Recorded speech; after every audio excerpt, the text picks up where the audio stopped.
ভিমরুলের চাক থেকে কিভাবে ভিমরুল ধরা হয় জানেন? মূলত ভিমরুল ভ্রমর মৌমাছিদের আক্রমণ করে, ফলে বিশেষ করে মধু চাষিরা অনেক ক্ষতিগ্রস্ত হয়। এই ভিডিওতে দেখানো হচ্ছে কিভাবে ফাঁদ পেতে ভিমরুল ধরা সম্ভব। প্রথমে ভিমরুলের চাকে প্রবেশপথে সাবধানে একটি বোতলের খোলা মুখ লাগিয়ে দিতে হয়। এরপর ভিমরুলের চাকে কিছু একটা দিয়ে আস্তে আস্তে আঘাত করতে হবে।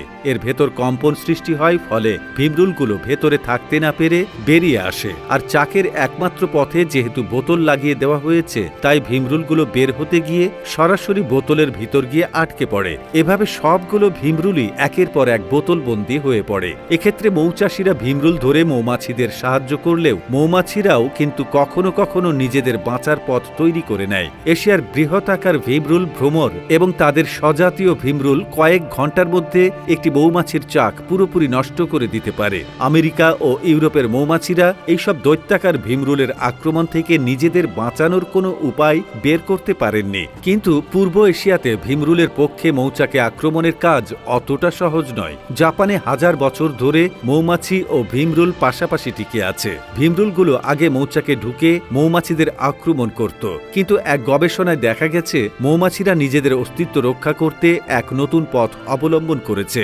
মৌমাছিরা নিজেদের ঢোকার প্রবেশপথ মল দিয়ে ঢেকে রেখেছে। গবেষকরা বলেন, মৌমাছিগুলো নিজেদের চাকে মল ব্যবহার করা দেখে রীতিমতো ধাক্কা খেতে হয়, কারণ বাসা পরিষ্কার পরিচ্ছন্ন রাখার সুখ্যাতি আছে এই পতঙ্গের। গবেষকরা জানান, দক্ষিণ পূর্ব এশিয়ায় মৌমাছির চাকের বাইরে প্রবেশপথে পাখি ও মহিষের মল রাখে মৌচাকের সদস্যরা। উড়ে উড়ে বিভিন্ন জায়গা থেকে এই মল মুখে করে নিয়ে আসে।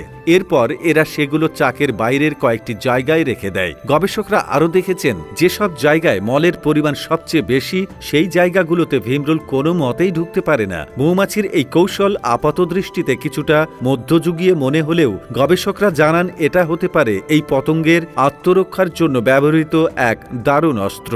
মৌমাছিদের দুর্গন্ধযুক্ত গৃহসজ্জার উপকরণে ঠিক কি কি রয়েছে সেই ব্যাপারে গবেষকরা এখনও নিশ্চিত নয়। তবে গবেষকদের মতে এই মহলে এমন কোনো জৈব মিশ্রণ রয়েছে যার গন্তব্যে ভিমরুলের জন্য বিরক্তিকর এবং এর ফলে এরা বিরক্ত হয়ে চলে যায়। এ প্রসঙ্গে আরও একটি অনুমান হলো, এই দুর্গন্ধ আসলে মৌচাকের মূল আকর্ষণীয় গ্রন্থটিকে নিষ্ক্রিয় করে দেয়, ফলে ভিমরুল সেদিকে যায় না। মৌমাছির কৌশল কতটুকু কার্যকর তার গবেষকরা পরীক্ষা করে দেখেছেন। ভিমরুল অর্ধেকের কম সময়ে মৌচাকের প্রবেশপথের এই দুর্গন্ধযুক্ত জায়গায় এবং 94% সময় চাকের বাইরে দিয়ে ঢোকার চেষ্টা করে বলে জানা যায়। গবেষকরা দেখেছেন, মৌচাক চিহ্নিত করার জন্য ভিমরুল ব্যবহার করে এমন গন্ধ গবেষকরাও যখন ব্যবহার করেছেন, তখন মৌমাছিরা নতুন করে আরও বেশি মলের প্রলেপ দিয়ে প্রবেশপথ ঢেকে দেয়।